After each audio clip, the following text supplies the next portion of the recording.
Et puis pour refermer ce journal, les infos dont les quotidiens des militaires nommés à titre exceptionnel au grade de sous-lieutenant, une récompense selon la presse nationale qui fait cas également de la programmation du procès en appel des 18 Sénégalais condamnés au Maroc pour hooliganisme. La revue est préparée par Frédéric Nichima. Au Burkina Faso, 90 militaires, dont 37 nommés à titre exceptionnel, ont été élevés au grade de sous-lieutenant. Le vendredi dernier au camp général Aboubakar Sangoulé Lamizana, informe le journal Le Quotidien dans son édito du jour.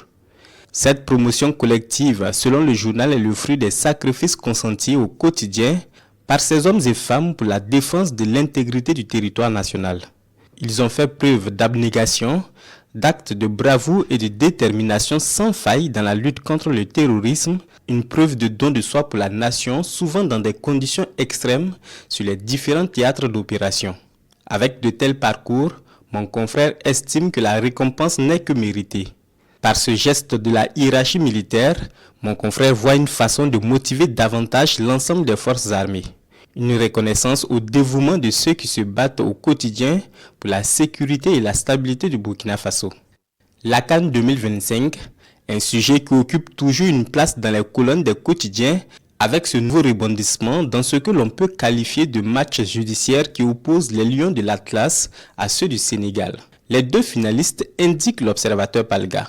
Alors que les Sénégalais du monde entier sont sur les nuages suite à cette deuxième étoile de leur 11 national, 18 de leurs compatriotes pris en flagrant délit de hooliganisme sont interpellés puis placés sous mandat de dépôt, écrit l'Obs. Ils ont beau présenter leurs excuses et se ruiner en repentance, pour la justice du royaume chérifien, le mal est déjà consommé et les concernés ont été condamnés en première instance le 19 février dernier à des peines de 3 à 12 mois fermes, indique le journal. Loin de se limiter à là, le ministère public qui avait réclamé des sentences sensiblement plus lourdes que celles prononcées a fait appel du verdict. Prévu pour le 30 mars prochain, que nous réserve ce procès en appel dans cette affaire.